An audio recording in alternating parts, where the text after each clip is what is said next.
All right, it's Friday. It is the last word, and I just realized it's the last Friday of the week. Duh. It's actually the only Friday of the week. It's the last Friday of September, and it's the last Friday of the quarter. So this is the ultimate last word. Jodi, KP, what's happening? Good to see you.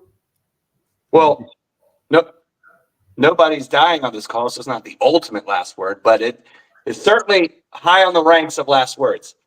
It's right up there. It is for today. It is the last word, so we're just going to go with that. So we've got for our friends and colleagues that have been kind of battling through Hurricane Helene. Our thoughts and prayers are with y'all. Hopefully, if you're listening to this or watching it, you probably got through it okay. But hopefully, everyone's settled. Got through it safely and soundly. I know. I don't know if you guys follow Josh Pitts or not, but his he's got his family on a sailboat for 2 years, and it's day 102, and they're in a marina and somewhere in Georgia last night, hunkered down, battling through the hurricane. So, and he made it through. Yeah, I lived in Fort Lauderdale for 13 years and Tampa for 6 months, and the storm surge is the part that's like so underrated. Yeah, but I mean they gotta call it something different, like massive flooding. Right? Because I feel like people don't take it seriously. Like, oh, the storm surge. I mean, people are literally flooded if you're near the water. I mean, it's just massive, massive flooding. And we wonder why our insurance costs go up. As 23,000 acres just got torched here in California, and this hurricane is the third major one to hit just in the last 2 months. I mean, so yeah, I rode out Katrina. The eye of Katrina literally went over my house in Fort Lauderdale. It was like the weirdest thing. It was like the calmest, most peaceful day, and then the wind started kicking up again. They're pretty scary. Just a big, loud train right outside your door with tons of wind. So hopefully, we've made it through, and everyone's feeling okay. And I know it's going to start battering some of the interior states and move a little bit north. But glad you let off with that, because everyone's thinking about it. Yeah, definitely. And I did some research on homeowners insurance because the topic of affordability is so huge in the industry.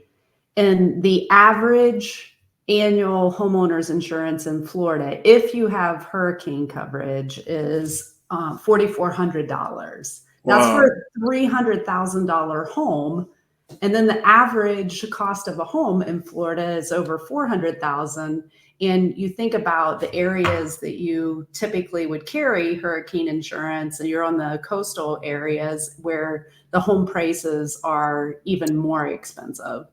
And it's astronomical. And, you start having issues too with supply of materials when there are natural disasters, and that has rippling effects on building prices and inventory that we're already in such a great deficit around. So when I lived there, the blue tarps on the roofs where people had to get repair done from Hurricane Wilma that hit in August, and then a month later Katrina hit, about 5 weeks later.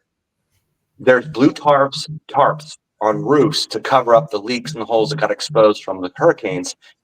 And when you would fly in and out of Fort Lauderdale, you guys know how much I fly. I mean, 2 years after the storm, roofs were still not repaired. They had visible blue tarps on the roofs. It's a mess. And my property in downtown Fort Lauderdale, it's a rental now since I moved to California 8.5 years ago. I'm in the middle of renewing my insurance policy. It's a 3,000 square foot. It's a 3,000 square foot, 3.3, $7,500 for hazard insurance with like your standard, 2% deductible. Then I got to do flood. I did get another quote for $6,500. I mean, thank God I'm locked into a super low rate from like 04, and the thing cash flows at this point. But it's all these things are barriers to entry to get into the game, right? Yeah. To get into a home, to get into being a landlord. And I tell this team all the time, I've been thinking about my entire life, and this is just another example. You know, you look at Europe, there is no middle class. You know, either you own property or you ain't coming close. And I'm telling you, it is a story to tell people when you're out there. If you can afford to open a door, do it. I don't care if you got to move outside of town, just get in the game, because it's getting harder and harder and harder to own a property in America for so many reasons. And insurance is not national. Flood insurance has a fund. Hazard insurance is controlled by the states. I mean, our dysfunctional states, you know, we have tons of them everywhere. And these carriers don't want a lopsided book from wildfires in California and hurricanes in Florida. And so, you know, tornadoes and straight line winds in Texas. So State Farm and Farmers, they can only take on so much. Like, they got to do so many loans and policies in middle America to make up, to balance the book for these enormous loan amounts on the coast that are, you know, in hazardous areas. It's getting harder to own a house. And so if you have a borrower on the fence or a friend, I'm just telling you, like, you got to tell them, just like I'm telling you, if you can afford a house, get in the game, because it's not going to be there forever. People have to start talking like that. This may be your last chance to ever own a home. I mean, I don't know. Not everyone makes a ton of money, you know. We saw the economic board, you know, confidence, consumer confidence, people who make 50,000 and under, which are not your typical profile for a homeowner, but they are not, you know, their sentiment is poor. It's a leading indicator of potential recession. We may already be in a recession, by the way. So I cannot stress it enough. Like, the way people have to talk with a sense of urgency when selling or convincing or talking or consulting a friend or a client. You may not ever get in a house. It is getting really expensive. And here's why. If you can afford, get in the game. Yep. Jodi and I are in the Midwest. We'd like you Floridians and Californians, just stay where you're at or go somewhere else. Don't come out here. Oh, brother.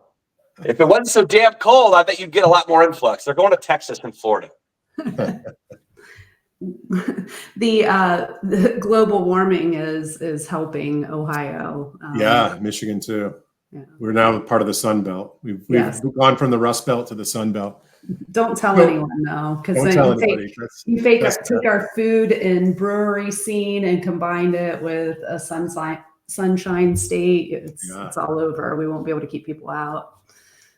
So we're I think getting on inside of 60 days, if less, to the election. I can't do math, but probably 45 days, less than 45 days. So, you know, we've seen and started to hear about kind of the policies from each candidate. And I thought we'd just talk a little bit about, get your feedback on what you're seeing from the policies or from the proposals or the rhetoric in some cases that is being put out there by both sides, and talk through that. This morning, I saw Housing Wire put out a survey asking people for kind of our feedback from an industry perspective as it relates to the Harris and Trump policies. So that was interesting. I'm guessing, you know, the next week or so they'll have some good feedback on that. But Jodi, what's your take so far on what you're reading and seeing and hearing and listening to?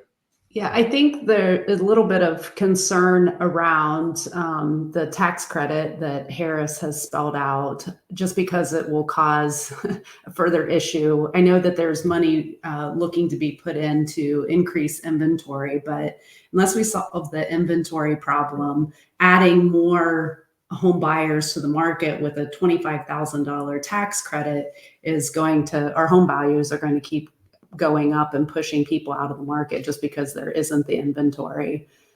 And, you know, for reasons like hurricanes that further, you know, cause those issues, it's a greater concern. Yeah, that was the one thing I noted was love it if we can help folks get into homeownership that deserve to be in homeownership, and there's great down payment assistance programs out there, but in this particular time and place, we just don't have enough inventory. And I love the idea around a strategy to increase inventory, but let's face it, that's like a 5 to 10 year, horizon to make that really happen at scale. Yeah. Was it around like 2009, 10 when we had a tax credit? I think was when we last had a tax credit for first-time home buyers. But then we didn't have an inventory issue. Home values had come down from the bubble bursting of value. So it was we weren't in the same situation then. Yeah. So you can see what happens on our screen when one of our co-hosts leaves. Here comes KP back in. Yeah, sorry. I was trying to hit my my mute button and I hit the whole thing off. Do you guys mind if I go ahead? Yeah. So for me, there was the Home Economic Recovery Act, the HERA. And the reason I know it so well, not only was I in South Florida where it was an absolute disaster on many fronts and the global financial crisis, but my girlfriend at the time, Rebecca, she used that tax credit to buy a property. So fun fact, my wife at one point was the hot cart girl at the golf course I used to go to. So and so I know we have some golfer fans out here. Jodi, you can appreciate the hot wife comment. Come on. So we were always very friendly with each other, and anyway, she she's all tip income, right, which is a big talking point in the election right now. Making like 88 grand a year, not paying taxes, only working Thursday through Sunday, and she bought a house and she bought a Lexus and she could cook. I'm like, this girl's awesome, and she's from Michigan, Ryan. So right around in your hood. Yeah. Actually north of you in Armada. If you've ever been to the Armada Fair and Blake's apple cider farm, she's from way up there. So good girl. Anyway, in the thumb. So yeah, good. When we got married, we had joint tax returns. I would see that tax credit. You got to pay it back over 10 years, and so you got like a credit up front, but then you'd have to pay it back over time. So I liked it. It worked. It got her in a house. We still have that property rented out in South Florida as well. And, it helped her create wealth, right? So she owns a property, which is now a rental.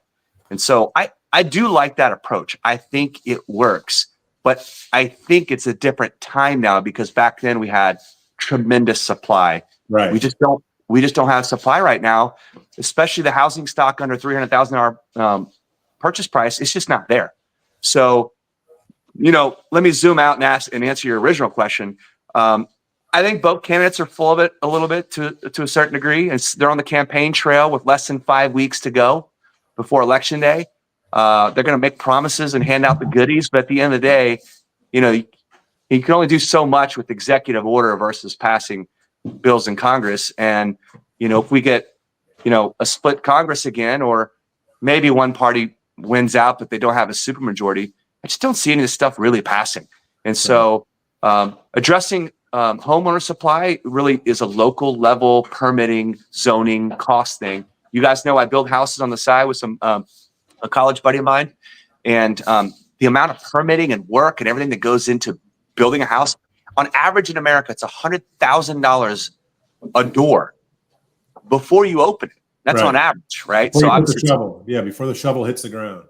That's right. So, and that's in areas that you have jobs to support home growth. The other problem is that in a lot of those areas, they don't want to they want the housing issue solved and they want equity, but not in their backyard.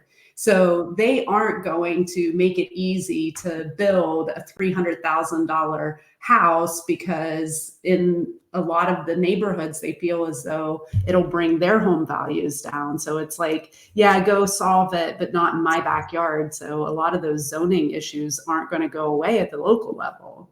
Yeah, I will say, so the state of California has mandated a certain amount and number of affordable housing units for each county in the state that they must build.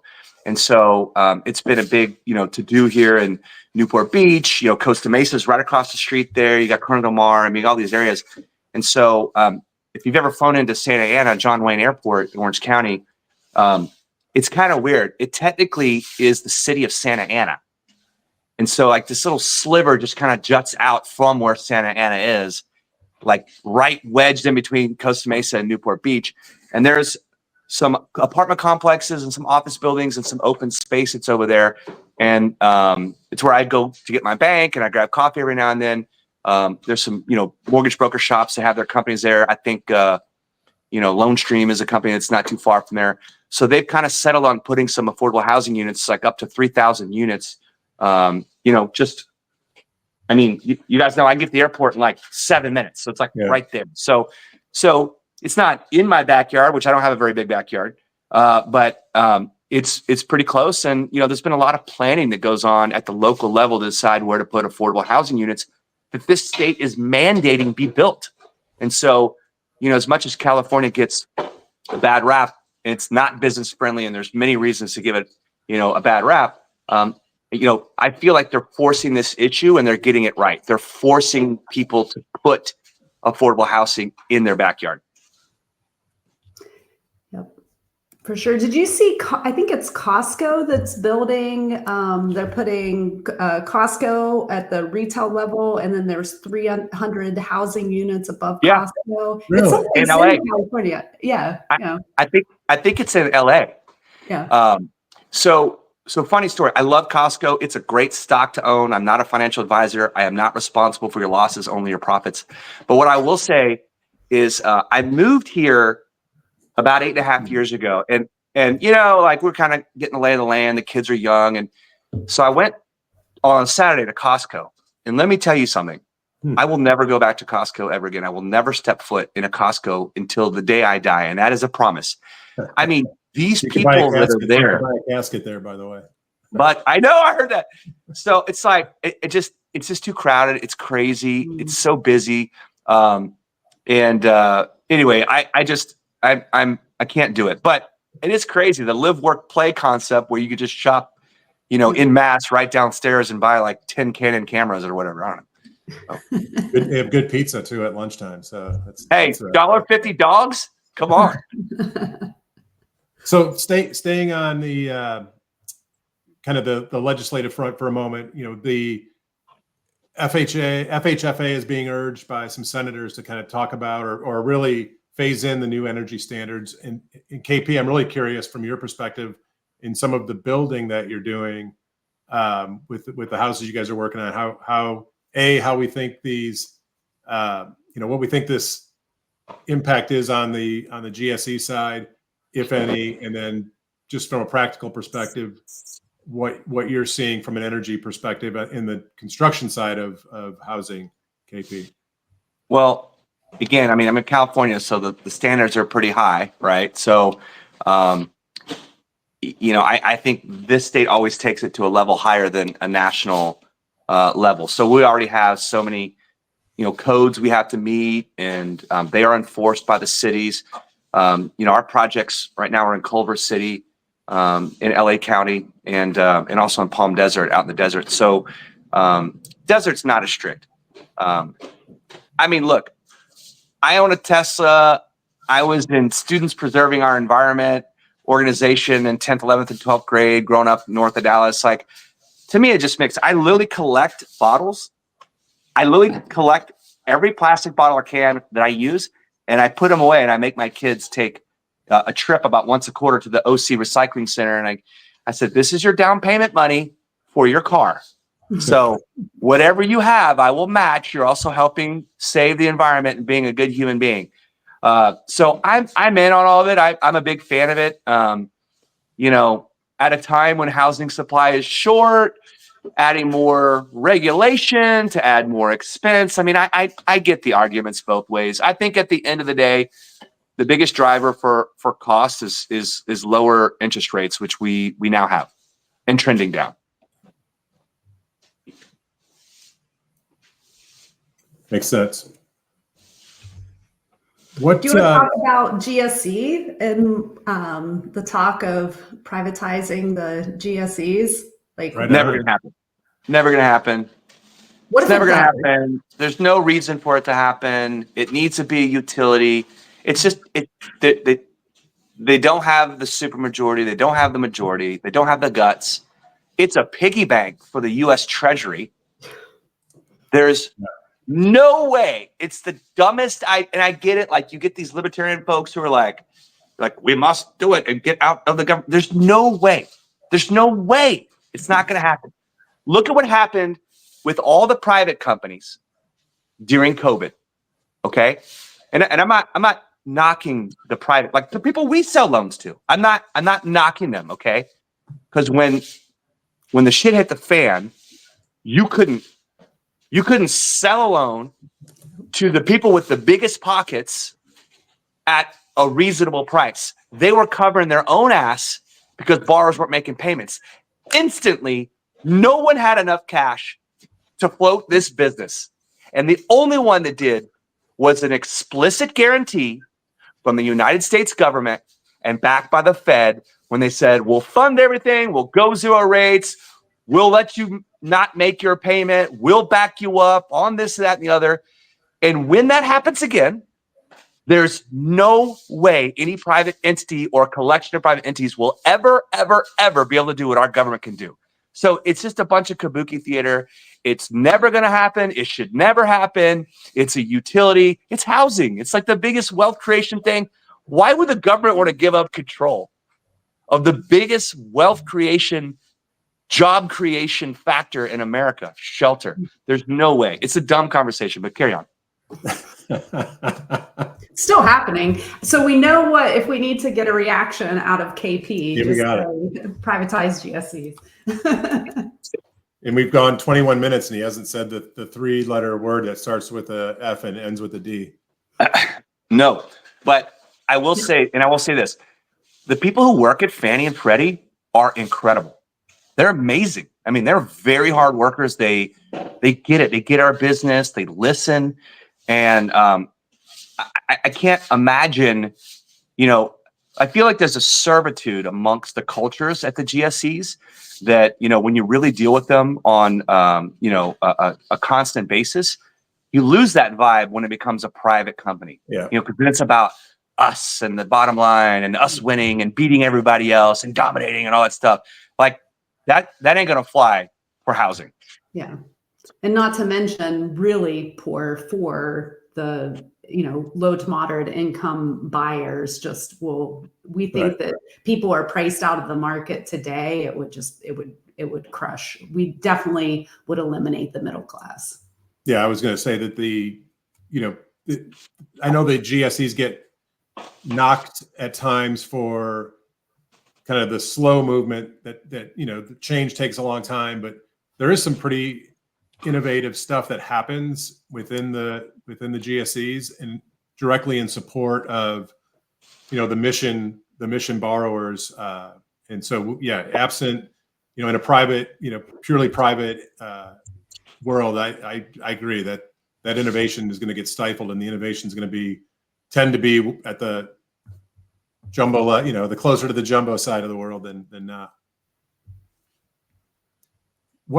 So there was a couple interesting articles that came out this week. One was talking about hiring. Are we starting to see some hiring happening again inside of the mortgage? I think the answer is yes. And then there was some same article had some interesting points on the signing bonus for big producers and kind of what that's starting to look like in this new world going forward. Any conversations you guys had this week with folks on those topics that either aligns with the articles or maybe counters? I definitely have heard a lot of conversations over the past month about hiring and also outsourcing to keep from having to hiring to expand and contract. So that has been an ongoing theme within the industry, and it's been talked about.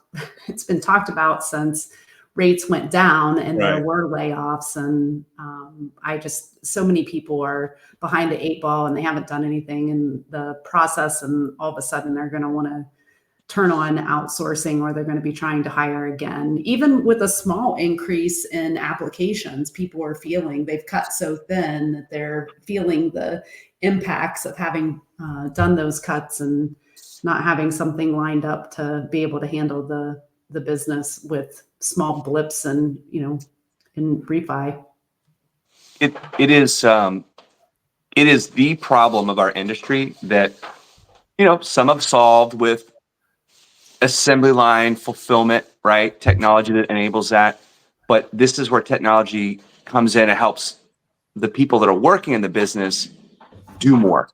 And so, I again, when I talk about technology and disruption, I'm not saying it to eliminate jobs. I'm saying it to make the jobs more efficient and hopefully do more, right? And so, but yeah, hiring is up because, typically September sucks, right? It's only 20 funding days. You got a holiday in it with Labor Day, and there's not as much purchase business going on. People are already in school, and so we had a nice tailwind with lower rates, this summer, and so we have not trailed off.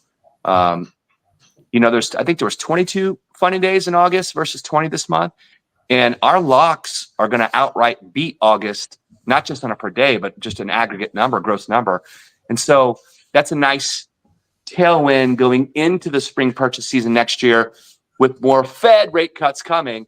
And so, it's good for jobs and growth, especially at, independent mortgage bankers. I know there's some caution out there of hiring, but, just in case you don't believe it, the Fed cut 50 bips and there's more to come. So, Right. Snap out of it, what was that in Moonstruck? Snap out of it, So, you gotta believe it. This is, it's not going to be a boom, and you can step your way into it, but there's definitely going to be more business and more business to come. PRMG is a great kind of barometer for the industry because you guys are multi-channel, right? So, yeah. When you look at the September rate locks, are you seeing a consistency in the growth of refi as a percentage across channels, or is one channel kind of, leading the way on refis? So it's always correspondent has the highest refi percentage. It's always been the case. And then we even have some delegated clients in there as well. They just like, our structure, and we're not so rigid as some of the other aggregators, right? So,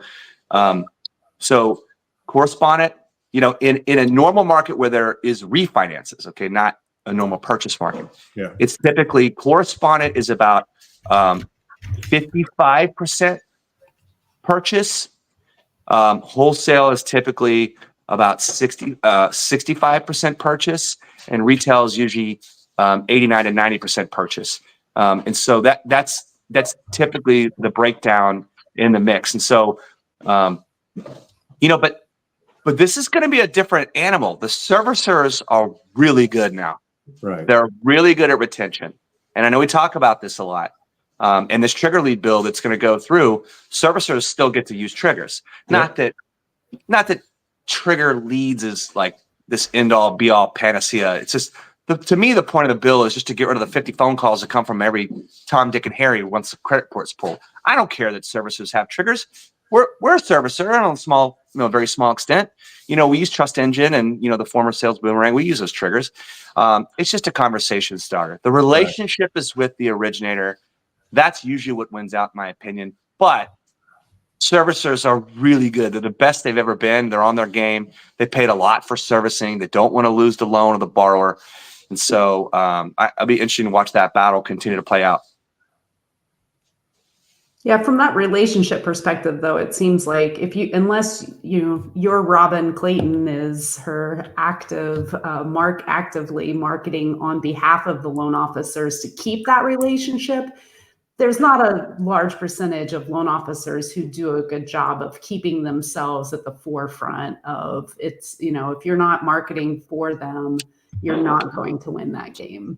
And let me just take that one step further. I know we're about to wrap up here. But our originators do a good job of staying in contact. But the way the consumer is, it's 6:30 p.m. on the West Coast. They're sitting out at the table and they're like, I want to talk to someone about my refinance right now. Right. You don't say it like that, but that's the thought. Yeah. So they start going through all that stuff. So who picks up the phone? The call centers. Yeah. They're always on. They're always on. And so the system's in place to be there at the point of thought for that consumer. That's why servicers are so good. And as good as originators are, you just can't be there all the time. And so you try to, and it's just hard. It's a hard game to play. Well, guys, we made it through another episode, and Jodi, thanks so much for joining us. Absolutely, thank you. Next week I'm is gonna do another Friday Night Lights LinkedIn video tonight. It was such a hit. Yeah, everyone loves seeing it. It's a little chilly tonight, chillier. So I'll be roaming around rambling. And you get a hot tip here at the last word. I may be about 4 transfusions of cigar and Zen Deep. So let's just say. I want which kid are all the kids playing tonight? All 4 last week. Tonight, all but Aria, my 9-year-old. So if we got 3 games starting at 5:30, and then 4 soccer games tomorrow, plus a birthday party and batting practice, and 2 more soccer games and a baseball game Sunday. Never a dull moment at the Peranio house. Love it. And then off to Dallas. Yeah, KP, to Dallas. Jodi, thank you so much. Everybody, thanks for tuning in. Come back next Friday for the last word. Thank you to the Crispin Commentary for presenting the last word. See y'all. Cheers.